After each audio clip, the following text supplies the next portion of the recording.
All right, everybody, welcome to All That Jazz, recorded live with the Starfish Mission in downtown San Francisco with your host, Jazz Vinder, Jazz for short. So, we've got a good number of topics to go over with you guys today. We're going to do some current events. We're going to do what's happening in cryptocurrency and blockchain, what's happening in the media, what's happening in politics, current affairs, and so on. But first, I just want to relay something that I ran into this morning.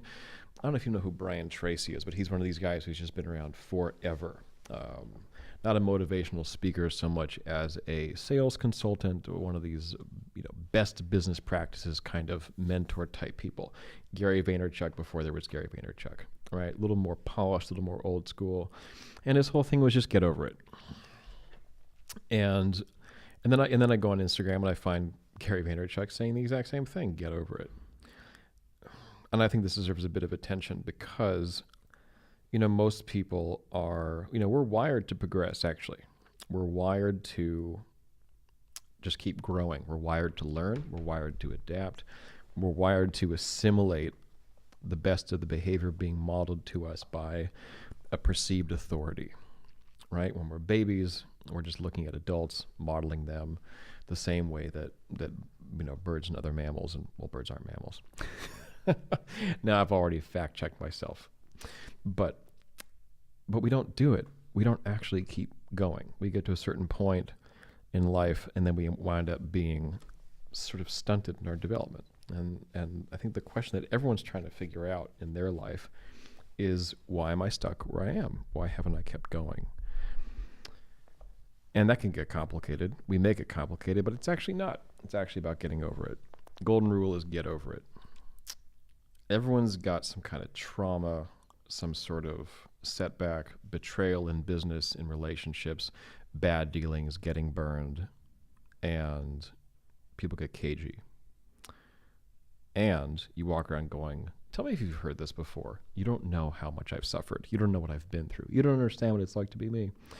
Well, my theory for that is, if there was a complaint bank you could go to and get all of those complaints, all those grievances, valid or otherwise, cashed in, right? If I could just go to the bank, someone sat me down and explained this to me once. They said, look, if you could just go into Chase or Wells Fargo or wherever and say, hey, just lay out all the bad breaks you've had.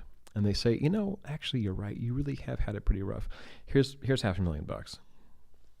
See how you do. Well, that's not how it works, is it? Nobody cares. Nobody actually cares. And that's not harsh. It's not mean. It's the truth. Nobody cares. And that will set you free. So, little food for thought for the morning. Let's take a look at what's going on in the world right now. Got a few things to keep you guys updated about. Number one, Bitcoin just hit $8,000. So Bitcoin, if you don't know, has rebounded from, Bitcoin hit a high point of almost $20,000 several months ago. And everyone was flipping out, and everyone told people to hold on to it, don't sell it. Well, a lot of you guys should have sold it because it went down all the way to I want to say 5,500 or something, and it's finally back to 8K. And everyone's flipping out again. I would say don't flip out over these things. I would say if you're holding it, just keep holding it. According to Forbes, let me read this to you right now. This is from Forbes.com. The Bitcoin price has today climbed above the 8,000 mark for the first time since mid-May, leading many to predict a return to the bull run that last year powered Bitcoin to almost $20,000. The latest boost for Bitcoin comes after a week that saw it add almost 20% to its price on the back of news that established financial giants are looking to get in on Bitcoin and cryptocurrencies, and a raft of positive regulatory news from around the world. So, if any of you guys follow this stuff, if you guys follow cryptocurrency, Bitcoin, Ethereum, altcoins, and so on, what you'll find is if you watch the price of these things and you track the news that comes out when it goes up or down, a lot of it is not having to do with infrastructure or scaling or computational breakthroughs or anything like that. It has to do with the participation and the acceptance or rejection of the platform itself, aspersions cast on it, endorsements made on it by the financial industry overall. This is what seems to impact the price of Bitcoin more than anything else, is people mouthing off about what they see happening in the future, whether someone says it's a pyramid scheme or a Ponzi scheme or a scam, or they say it's the future of money. This is the power of social media influencers now, is you get people who are essentially talking heads, experts, the establishment, if you will, and they have the power to go off about what's happening, what are the trends, and actually the price of Bitcoin is changing as a result. That's something to contend with. That's something to think about, because it really used to be the case that some kind of scandal in a company or hiring a new CEO or something actually pertinent to business development would take place, and then the price would change, for better or for worse. Now the opinions of social media influencers are affecting things.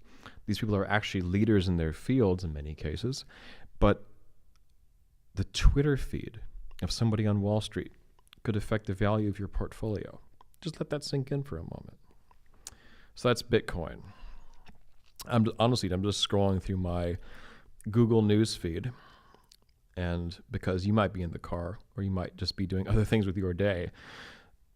If you don't know, the director of Guardians of the Galaxy, James Gunn, has been fired by Disney because of something he's tweeted about.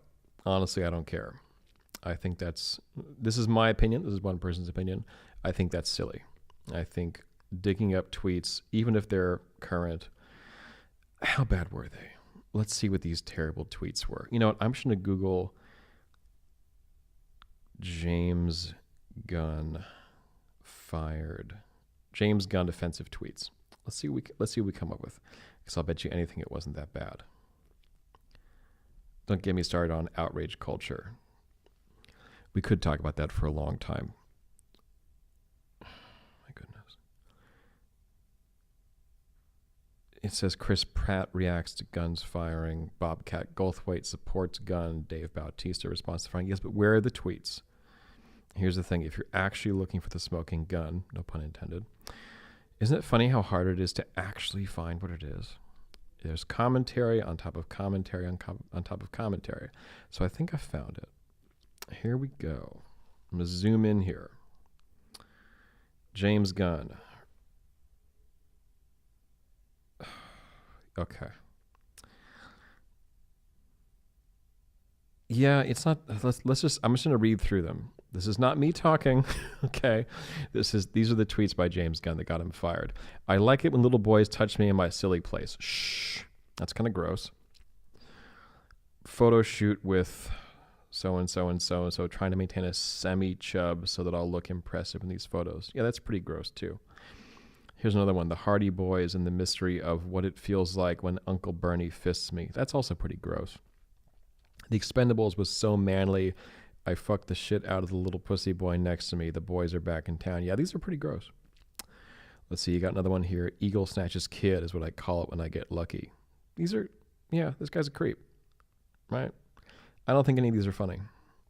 Here's another one from James Gunn. I'm doing a big Hollywood film adaptation of The Giving Tree with a happy ending. The tree grows back and gives the kid a blowjob. Yeah, I think James Gunn is, I don't know the guy, right? But I find all these tweets to be pretty creepy. So I can see why Disney doesn't want him working with them. Apparently he did some movie in the past that was pretty sexually gratuitous and really in line with the tweets that I just read you. So on the one hand, see, this is why it's important to actually look under the hood and read about it, because there's so much outrage culture. There's so much, what do they call it? Call out culture. A lot of boy crying wolf on the far left. But in this case, I actually think, yeah, this is pretty gross. And, you know, the MCU being partnered with Disney in the way that it is, and these things being, you know, basically franchises supported by very family-oriented networks and media companies, it makes sense. It makes sense to distance themselves from that.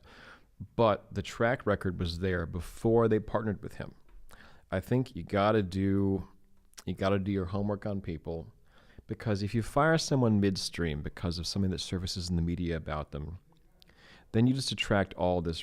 I mean, it's sloppy, right? It's sloppy, it's messy, and they should have known better. They had every reason to know better. Apparently there's a long track record of this kind of thing, including his previous filmography.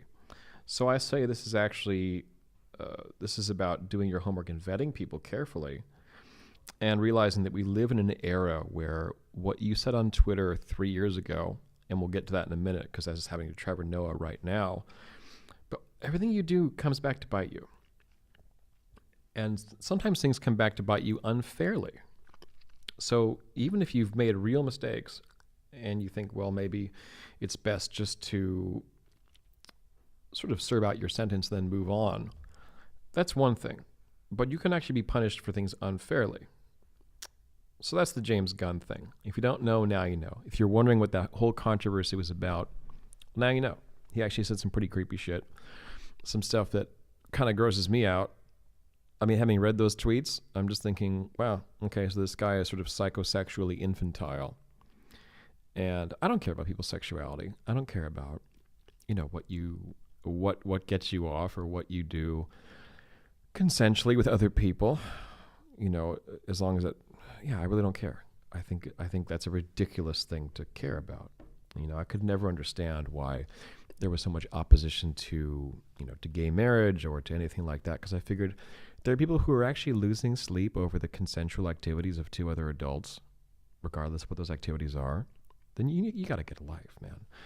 However, if you're going to take that public, put it on the internet, you're going to start tweeting about your weird, your weird business, your weird kinks and stuff like that. Well, then you gotta just roll with the punches. If Disney doesn't want to keep working with you, right?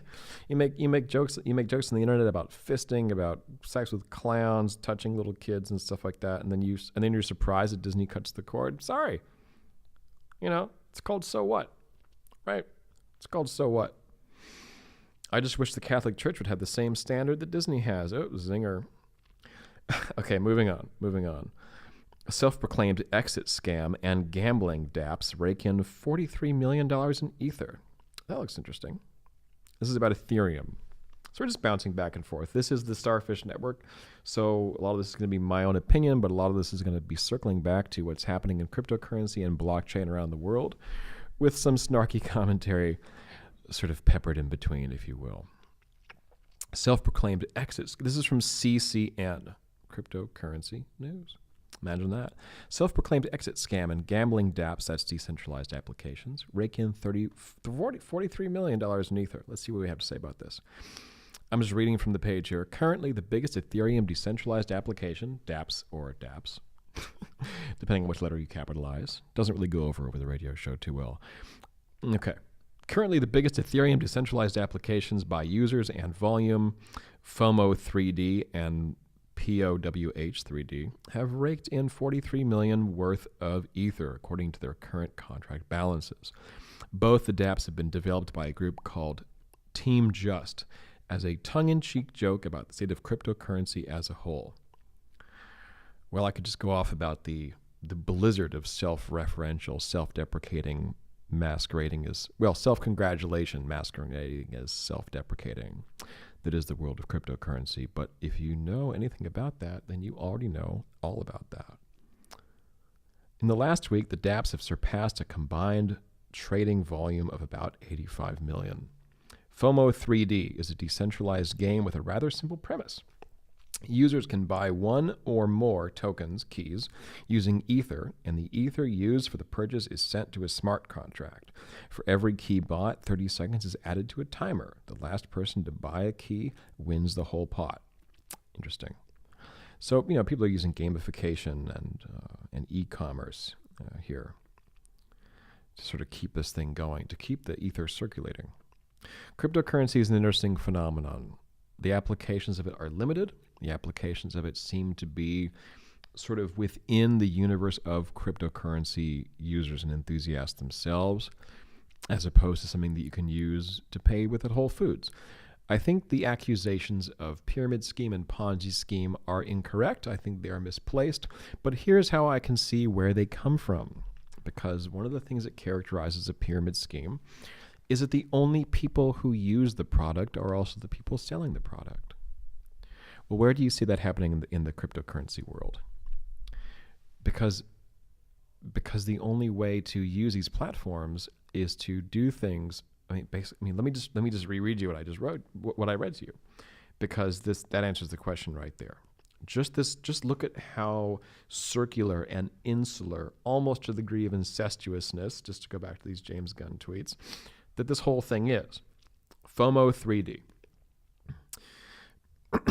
Users can buy one or more tokens using Ether, and the Ether used for the purchase is sent to a smart contract. For every key bought, 30 seconds is added to the timer. The last person to buy a key wins the whole pot. So the idea is to keep you in the game and buying time, and the last person to extend their time in the game takes everything that's been put in so far. So the longer you play, the more you stand to lose if you stop, and the more you're going to win if you keep going. It's like an arms race, and whoever can't commit any more resources will drop out, and the last person, the person who could postpone dropping out the longest, will take everything. Which means everyone has to lose except one person. It's interesting. Users competitively buy keys in order to be the last key holder when the timer gets to 0. I'm reading again. All the while increasing the value of the pot. Key holders are paid a small portion of the pot as dividends the whole time, further incentivizing them to participate in the whole Ponzi scheme, it's called. Wonder who added the word Ponzi. So far, the pot contains about 26,000 ETH, or Ethereum, and each key costs 0.0054 ETH, which is about $2.50. So every time you want to keep this thing going, it's $2.50. It's not 50 cents. It's not $1. It's $2.50 for every 30 seconds of gameplay. The contract is scheduled to drain in about 24 hours, but the time keeps increasing with every key purchase. The cost of each key keeps increasing slowly over time. Depending on the amount present in the pot. The whole process is supposedly run via smart contracts in a decentralized, trustless manner with no human intervention. How about that? So, yeah, FOMO is kind of, here's a quote here. When asked about how they envision the game ending, the lead designer said, FOMO 3D is kind of designed to just get bigger and bring in more people and get bigger and bring in more people. I can't pretend to tell you what will happen. Well, that's cute, isn't it? The guy who's heading this thing up can't pretend to tell you what's going to happen. Now, this is where I get critical of this whole world here, because people are actually holding the grand opening and inviting in customers and getting them seated when they have no idea what the kitchen is going to serve up. They just know that there's a kitchen back there. They have no idea what's going to happen. So that ruffles some feathers, because that isn't really in keeping with the traditional standard of stewardship, right? When you start to do business with someone, you think that they know exactly what you're going to get, and they know this is not how it works. This is not what the psychology of decentralization is all about. This is the biggest part of the learning curve, I think, is the change in people's thinking that has to happen for them to be able to interface with models like this effectively and successfully. The kind of parenting that a normal business does, they curate your experience to a very high degree. Much of what happens in the, I'll just broadly call it the crypto sphere, the crypto space, whatever, is really a no man's land. And we're kind of running experiments. And these experiments involve money changing hands. So play at your own risk, but just recognize that you are sort of playing without a net to a large degree. You're playing without a net to a degree that you're not going to be used to.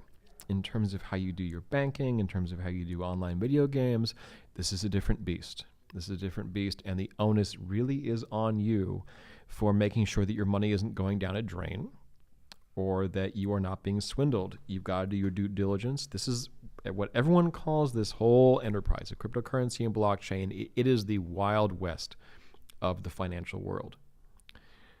So bear that in mind and be cautious. All right. Loki kills a major Marvel superhero. Next in our news. This is from 3 hours ago. Let's see what we got here. This is from comicbook.com. Loki kills a major Marvel superhero. Who did he kill? So, if you guys are fans of the Avengers franchise, the Marvel Cinematic Universe, the Thor movies, and so on, then you may be familiar with Loki as played by, oh my god, and now I just blanked on the guy's name, Tom Hiddleston. He does an amazing. He's a great impersonator. He does really good impersonations of Al Pacino. He actually can reenact that whole scene from Heat, which is one of the greatest cinematic crime dramas of the last 30 years. Heat is incredible. Heat and LA Confidential are really up there in my opinion. And I think they're more satisfying to watch than Goodfellas, to be honest. That's a very controversial opinion. Goodfellas might be the most historically accurate portrayal of the mafia, but it's, for me personally, I just don't enjoy the majority of that movie. I think you can see what's coming a mile away for way too much of the film. Sort of like Braveheart. Second half of Braveheart is a complete downer. It's just like, okay, we know how this is going to end. It's going to end badly, and things just keep deteriorating. And why am I watching this? Why am I watching this? Why am I just, there's nothing compelling about it. There's no suspense. You just know where this is heading. It's heading for a train wreck. I don't find that interesting. You know, anyway, Heat is one of the best crime dramas, and what's his face? Tom Hiddleston does a fantastic impersonation of Al Pacino and De Niro doing that famous scene at the cafe. You know, you are going down, brother. Which actually is something. My little fan fiction request is that Tom Hiddleston and Mr. Hemsworth should do a Thor and Loki reenactment of the Pacino De Niro scene in Heat. How funny would that be, right? With Tom Hiddleston doing Loki, and right. So, and he's like, oh, gosh, I got to figure out how that would work, but it'd be glorious. It'd be glorious, and they should do it. You heard it here first. This is my request. So, okay, what's the news? Loki has long been one of the greatest. I'm reading again. Loki has long been one of the greatest villains in the Marvel Universe, even holding the distinction of being the first threat to so great that Marvel's heroes joined together, assembling as the Avengers for the first time in order to defeat it. Loki has, over his lifetime, moved from avowed villain to morally gray agent of chaos, and that position very much informs his actions in Thor #3. Spoilers for Thor 3 by Jason Aaron and Mike DeMundo follow. Well, no shit, there's spoilers. Who did he? Nice. I'm trying to get answers here. Don't give me a saga. Jeez. I'm just skimming through this. Come on. Looks like Loki doesn't kill Thor. That's obviously not true. You know, we're going to circle back to this.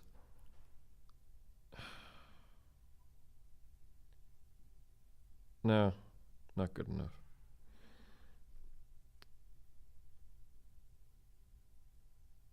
Oh, Loki even went so far as to kill his own mother, Freya. Okay, well, sorry guys, that was a dud.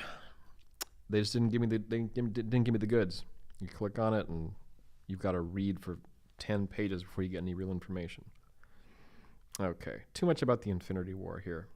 But there's a new Godzilla movie coming out. I think this is awesome. Godzilla King of the Monsters, official trailer. Go check that out. I was just rewatching those scenes from the 2014 Godzilla where he just breathes fire down this thing's neck until the head comes off of its body. That's fantastic. I think that's one of the most satisfying villain defeats in all time. And my thing really about movies is the way the villain is defeated sort of contains the whole ethos of the movie, right? If the movie really is about a conflict between two parties, good and evil, then the way that the bad guy is defeated is not a small thing. So think about some examples, right? In Harry Potter, Voldemort, right? He seals his life force energy, his soul, whatever, into these Horcruxes, right? So Voldemort himself can't be defeated. The only way he can be defeated is by these satellites that he's created, being destroyed. Well, that means that facing off against Voldemort is meaningless. It means that fundamentally these side projects are really the work of defeating him. So on some level, that really takes the steam out of that final confrontation between Harry Potter and Voldemort, which I found very anticlimactic in the film. I didn't bother to read the books. I think it's for kids, right? Right? I'm an adult. So, but when he faces them off in the movie, you realize that conflict, that battle between the two of them, there's nothing happening because Harry Potter hitting Voldemort with everything he's got means nothing. It means nothing. If you go back and watch the last movie, you see that the body of Voldemort begins to disintegrate the moment that side character kills the snake, right? So some tangential supporting hero kills a tangential supporting villain, and then the main villain dies, which means that the main hero of the story, Harry Potter, is sort of rendered impotent in that moment of actually squaring off against Voldemort. The difference being Voldemort can kill Harry Potter in that exchange, in that confrontation, but the reverse is not true. Harry Potter cannot defeat Voldemort. So that's weird. That's weird, that's asymmetrical, that's unsatisfying. Now, if the message of the movie is that, we can only win by working together with our friends, that our friends are the ones who help us win in the end, and Voldemort doesn't really have any real friends, Harry Potter does. That's how Harry Potter wins. He wins because ultimately he's powerless without his friends. He can't actually kill the guy. Only his friend can do it because he's too busy just sort of keeping Voldemort at bay and fighting him. But someone else, actually, who's going to get way less of the glory at the end of the day, is actually the one that delivers the killing blow. Well, that's fascinating, but it's unsatisfying to watch. Another big epic fail for a villain showdown is at the end of The Dark Knight Rises, right? Where Batman just has his whole body broken and destroyed by Bane. And then Batman comes back at the end to have revenge and to save Gotham and all that, right? Well, how is Bane actually defeated? This matters. Bane is actually defeated by an off-camera supporting character, Catwoman, shooting him from a distance in the corner of the screen with a long-range weapon. Very unsatisfying. Batman really should have defeated Bane by beating him to death, right? Knocking that mask off of his face. He's overwhelmed by pain. He's not saved at the last second. And, that's how it should go down. That's the right way to do it. So when Godzilla just grabs the female Muto, I guess it's called, and just blows fire down its neck and its head comes off and you just see the whole thing and it's a lot of realism. That's satisfying, right? Because the whole thing is that's his trump card, but it's not exactly a Deus Ex Machina. It's a structural element of what makes Godzilla a badass, right? And he physically just grabs the guy, pulls his head back, breathes fire into his neck, just holds it there, and you're like, oh shit. And then the guy's head just comes off, and he just tosses it into the San Francisco Bay, where we are right now. That's a satisfying victory, and it's not just because I just gratuitously like violence. It's because force was answered with force, and the unique qualities that make Godzilla were the ones that ultimately were his leg up on the other guy, right? So it just reaffirms what a total badass Godzilla is. Interesting thing about the defeat of villains and what those mean. If you go back to the ancient Indian epic, the Mahabharat, whatever, then you find this is the epic war story from which the Bhagavad Gita is extracted, because it happens in the middle of it. Then, you find all these characters are symbolic of various heroic or villainous qualities. And the final battle, this entire war that's killed something like 5 million people in 10 days of conflict, something like that. Supposedly it really happened, which I'm doubtful about in terms of those numbers, but the real war of the Mahabharata actually happened. The whole war is decided by a one-on-one face-off between two parties, right? Bhima and Duryodhana. Duryodhana represents vainglorious desire, right? Self-aggrandizement, the ego, the worst of what the ego is all about. Well, every major victory in the Mahabharata is accomplished by cheating. Go look it up. Go look through it. Every single major victory is accomplished by cheating. And this really bugged the hell out of me at the time. So to finish the anecdote, the way that Duryodhana is defeated, see, these guys are going to fight one-on-one to the death with maces. So these aren't spiked maces. This is just a smooth stone at the end of a handle. So these guys are going to bludgeon each other to death with smoothed over stone that they're going to hit each other with. It's just, you can't get more gruesome than that. It's absolutely, it's like alarmingly just gruesome, the proposition of the battle itself. Well, the way that Bhima wins the fight is he goes for a swing, and Duryodhana anticipates it and jumps out of the way, but Bhima is faking him out. So he actually throws the mace into the guy's groin. So just imagine that for a second, right? This is just an enormous rock at the end of a handle just being thrown into the guy's crotch. And it describes the way his pelvic bone, his both femurs, and all the lower vertebrae are shattered. Just shattered. Without any skin broken. So the guy's just laying on the ground in agony. And Bhima just walks away. He just walks away, literally leaving him to the scavengers. That's fucking brutal, man. Pardon my French, but I mean, you saw this coming, right? Just leaves him to the scavengers. That's horrifying, but it's incredible. It's incredible because what does Duryodhana embody? He embodies self-aggrandizement, vainglorious desires. Again, the worst of everything about the ego in the sense of self above all others, arrogating everything to himself, just me.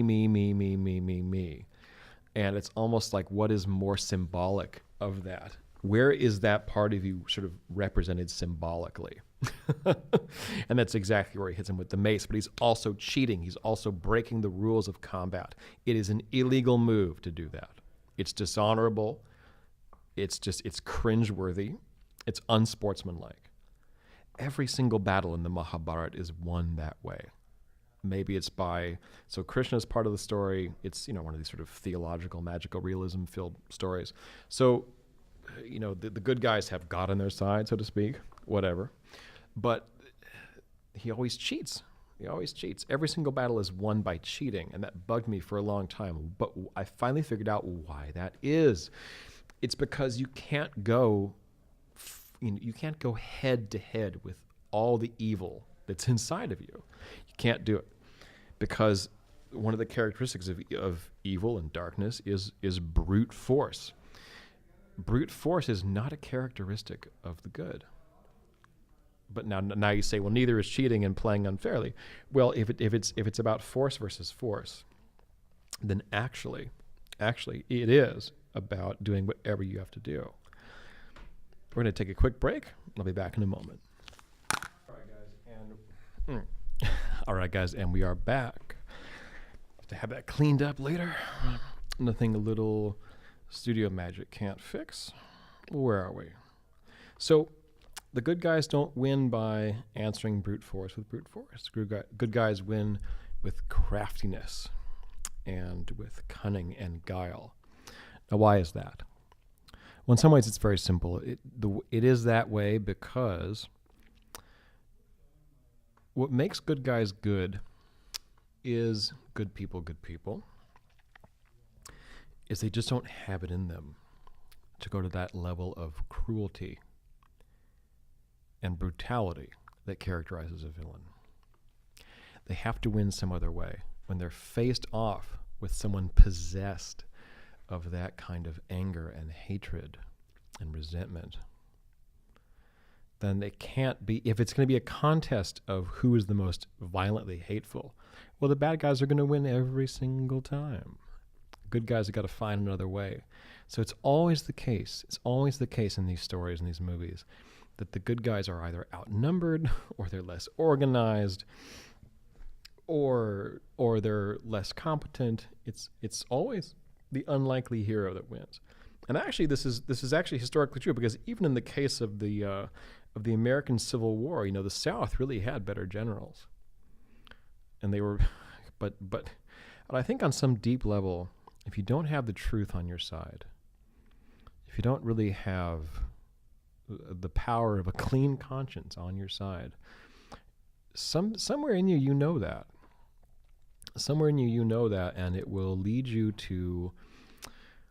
You have to shield that from yourself to be able to go ahead and fight against the good guys. If you're the bad guy and you're fighting the good guys, and this, I've been on both sides of that equation in my life, then you have somewhere in you, you know that. You know what you're doing.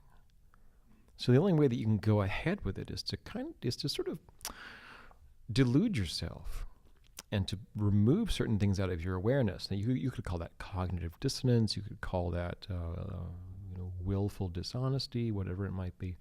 But the idea is that will cause you to overlook all kinds of other things and to get sloppy and to rely on brute force alone. Because if you're going to be too clever about it, then you're going to end up looking under that rock that really removes all justification for your position in the first place. So the bad guys are always just trying to win through sheer brute force and power, and the good guys are able to go about things in a more nuanced way, and actually that includes fighting dirty. It's fighting dirty because you have to be resourceful. Now, the exception to that is the kind of conflict that happens in a tragedy. Now, there's two kinds of tragedy. There's the Hegelian tragedy and the Aristotelian tragedy. So, without burdening this by me looking it up on Google, in one case, the tragedy is that one side loses because of their own arrogance, right? That they tragically undermine themselves. Now, the other kind of tragedy is where both sides are justified, and because of who they are and what their duties are in life, they're forced to destroy each other. Well, the movie Heat that I was just talking about is that kind of a tragedy, because De Niro just is who he is. He's the career criminal. There's no other life for him. He's not arrogant, actually. That's the interesting thing about him. He's just like, this is the life that he has for himself. And he's also just committed too many crimes and shot too many people and robbed too many banks and stolen too much money to really, what's he going to do? Just go get a job somewhere and, make peanuts because he doesn't have a resume, because what would his resume say? Career criminal, hire me. Come on.